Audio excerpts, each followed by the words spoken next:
waɗansu mutane ne da suka gabata cikin al'ummomin da suka shuɗe, suka fita tafiya su uku, kwana sai ya kama su a hanya a cikin jeji, sai suka cimma wani kogo buɗaɗɗe a cikin jeji, sai suka yi shawara su shiga cikin kogon su kwana. Duka suka shiga cikin kogon.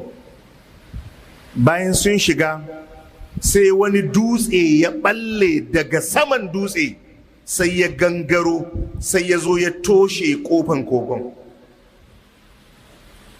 Suka yi juyin duniyan nan su tura dutsen nan, bai turu ba. Kaga sun yi amfani da sababi da za su iya amfani da shi. Sai suka yi shawara, suka ce dutsen nan ba mai iya ɗaga mana shi in ba Allah ba, amma mu yi tawassuli, mu roki Allah da waɗansu kyawawan ayyukanmu, mu roki Allah ya ba mu mafita daga wannan dutse.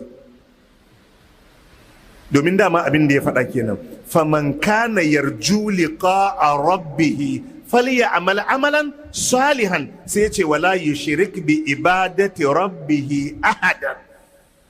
Duk wanda yake fatar haɗuwa da Allah lafiya, idan an haɗu yayi farin ciki, idan an haɗu ya samu aljanna, in an haɗu ya samu yardan Allah, falyamal amalan salihan, to ya aikata aiki mai kyau. Sai ce wala yushrik bi ibadati rabbih ahadan. Aiki mai kyau din nan kuma shine kar ya shigar da wani cikin bautar ubangijinsa. In zai yi bautar ya juyar da ita ga Allah subhanahu wata'ala. Na farkon sai ce ya Allah, na kasance ina da iyaye guda biyu tsoffi, uwa da uba. Duk abin da zan gabatar a rayuwa, yace ya Allah, ban taba gabatar da wani abu akan iyayena ba. Duk abin da zan yi, Allah, iyayena su ne lamba ɗaya a wajen kyautatawa ta. Ya ce wata rana na tafi neman ice, na yi dare ban dawo ba, har bacci ya ɗauke su, ya ba da dogon labarin abin da ya faru. Har sai da suka tashi, ya ɗauki madararsu ya ba su suka sha. Sai ce ya Allah, idan wannan abun da na yi mai iyayena na yi ne don kai Allah, kai kace a kula da su, kai kace a tsaya musu, kai kace a taimake su, Allah wannan abun in na yi ne don kai, Allah ka san don kai ne, Allah ka buɗe mana hanya mu fita. Annabi ya ce he suka ga dutsen ya ɗan goce kaɗan, suna kallon hasken waje, amma ba zai yiwu a kurɗa a saɗaɗa a fita ba. Ɗayan sai ya tashi ya ce ya Allah, akwai wata 'yar baffana, mahaifinta ƙani yake kowa wa babana. Ya ce na fitinu da ita, duk hanyar da zan bi in neme ta taƙi. Ya ce to ana nan sai na samu dama, ta shiga cikin waɗansu matsaloli masu tsanani, ta zo neman kuɗi a gona. Ya ce sai na ce mata to sai kin bani kanki. Sai ta ce ta amince. Ya ɗauki kuɗi ya bata, ta ba shi dama. Ya ce har ya kai ga yin zinan, sai yarinyar nan ta dube shi, ta ce mishi wani ka ji tsoron Allah. Ta ce mishi ka ji tsoron Allah, kar ka sadu da ni ba tare da haƙƙi ba. Ya ce sai na fasa, da ta ce na ji tsoron Allah, ya ce sai na fasa, na tashi na bar mata kuɗin, na fasa zinan. Ya ce Allah, idan tsoron Allah da ta ce na ji shi na ji ya sa na fasa zina, ya ce Allah ka buɗe mana ƙofar nan. Ya ce sai dutsen ya sake matsawa.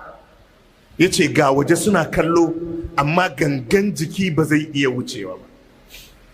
Sai na ukun ya tashi, ya ce ya Allah, ni kuma na taɓa ba da ƙwadago ma waɗansu leburori suka mun aiki, kowa na biya shi kuɗinsa, saura mutum ɗaya wata larura ta taso mishi, kafin ya zo ya karɓi kuɗinsa ya kama hanya ya tafi. Wannan abun da ya bari na hakkinsa na ɗauka na yi ta juya mishi tun ana sayan kaji har aka fara sayan awaki har dukiya ta yi yawa.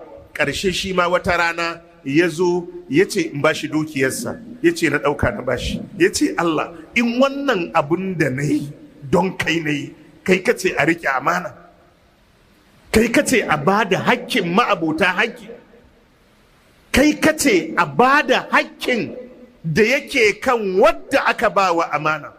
Allah in na yi haka ne don kai, don neman yardanka, ya ce Allah ka buɗe mana ƙofa mu fita. Annabi ya ce sai dutsen ya gangara ya faɗi gefe guda, suka wuce suka fita suka tafi. Kaga ranan yin abu don Allah. Za ka iya duba wani aiki na alkhairi da ka san ka zage ka yi shi, ka ɗaga hannu ka roki Allah ka ce Allah wannan yaro nawa da bayi ji, Allah ka shiryar mun da shi, Allah ka kyautata al'amarin matata, Allah ka shiryar mun da ita, Allah ka shiryar da ni, laifi kaza da nake ubangiji ka cire mun shi, Allah ka kyamatar da ni wannan abu.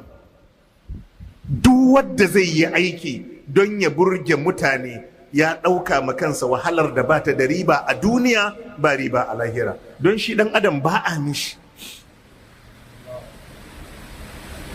Ka duba ni'imomi da Allah ya ma ɗan adam da goma ta arziki da Allah ya ma ɗan adam, amma wani zai iya kai kukan Allah a gun wani bawan Allah, to ina kuma kai don ka mishi?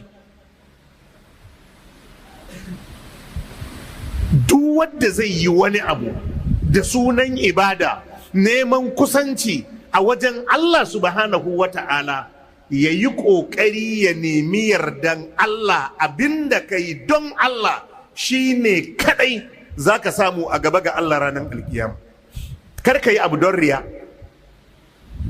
kar ka yi abu don neman yardan mutane, kar ka yi abu don ka burge ba wadda za ka burge. Duk inda ka yi abun da za ka burgen, ta yiwu lokacin da ka tashi ma a fara magana abunka ba don Allah ka yi ba, to gwanda ka yi don Allah ɗin. Shi wadda ka yi don shi ya san don shi kai. Muna roƙon Allah subhanahu wa ta'ala ya tabbatar da mu akan imani da ikhlasi da kuma ayyukan alkhairi.